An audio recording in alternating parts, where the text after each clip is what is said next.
Hi, welcome back to my YouTube channel. For today's video, we are going to unboxing a parcel from online store, online shopping.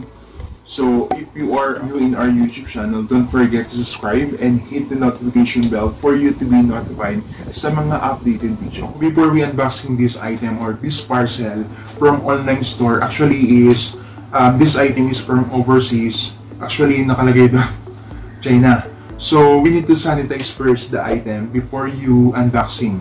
Or, kasi di natin sure kung saan galing talaga to. For example, from overseas nga. So, different hands na yung humawak dito. Or different department.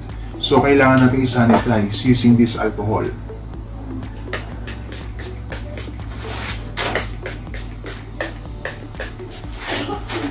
Yan. And so, this parcel is wall clock.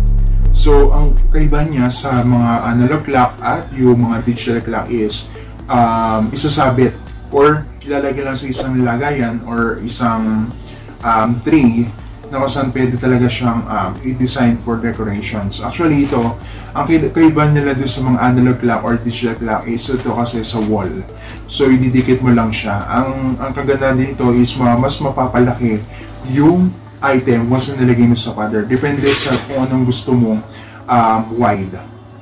May papakita ko kung paano nga ba i-didikit at paano nga ba ito i-set up. So, ngayon, unboxing tayo ngayon. So, by the way guys, share ko sa inyo guys ano yung online store na kung saan ako bumili. So, una-una is also known as Shopee. Alam naman natin ang Shopee is maraming free shipping vouchers. So, depende nga lang sa items. Kasi merong talagang items na walang free shipping talaga. And actually guys, at the same time, meron siyang cashbacks. For example, depende kung ano yung percentage. For example, 3%, 10%. So, mas makakatipid ka kasi, for example, binili mo yung product is 95%. So, meron kang less 3% kay seller. So, mas makakatipid ka doon plus pa may free shipping pa. So, ang laki ng tipid. That's why I chose a Shopee because of free shipping and meron siyang cashbacks. And when it comes to delivery time, so actually guys, itong product ko is from overseas. So, kailangan natin maghintay actually for a week talaga siya. Actually, ito is dumating over a week na talaga siya. So, dumating lang siya yesterday, 3 p.m. to 5 p.m. So, actually guys, ano yung presyo nito? Ano yung price? Actually guys, ang nakalagay kasi dito is 111. Actually, ang presyo talaga niya is 95 plus shipping fee. So, I think 16 pesos. Kasi 111 siya guys. Actually, nakatipid ako ng basta less than siya ng mga 45 pesos. Kasi alam naman natin yung shipping fee is 45 pesos. Depende yun sa courier. So, for example, sa DNT, tapos meron pa siyang basta different courier. So depende talaga siya guys. So okay, so unboxing na tayo. Basta nandun tayo sa what is online store, what is the delivery time, and what is the price. And lalagay ko guys sa description below yung pinaka-link kung saan ko bibili yung product na ito. At 95 pesos lang siya guys. So ngayon guys, yung parcel, so kailangan natin ng duting. And nakapag-sanitize na rin naman tayo. So mag-unboxing tayo.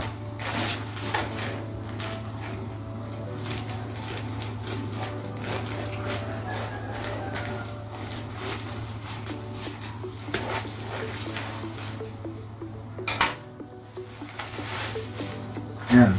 So, when it comes to packaging, I've observed that maganda yung packaging niya. So, the seller makes sure that yung product nila is makakarating na maayos at makakarating siya ng walang damage. Yun naman kasi importante sa atin guys, is yung walang damage yung product pag dumating sa atin. At the same time, kasi meron tayong rate yung product, diba? So, for example, mag-rate you sa isang product na ano yung na-observe mo, ano yung experience mo, yung since na-receive mo na yung product, di ba? So, kaganda nitong mistero. So, thumbs up kay seller.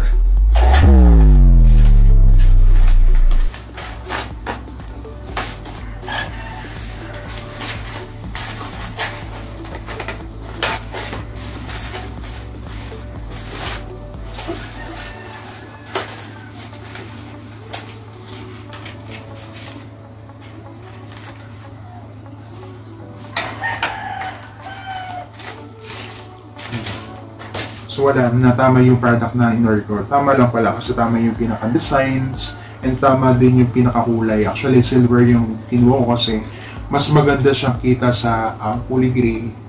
So, mas maganda yung combinations. Yan. So, ito yung pinaka-motor na pinaka-clock. Then ito naman yung, alam niyo naman yung mga clock hands. Check natin kasi mamaya pag kulang, hindi natin ito ma-install. So meron pa pala naman guys, ito yung pinaka from the seller, ito yung letters niya na na-appreciate niya yun na may bumili sa product nila. At meron siyang keychain. Kung nakikita niyo guys, yung keychain niya.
Thank you so much for your watching, and I hope you like this video.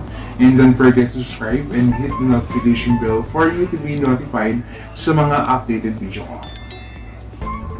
Bye!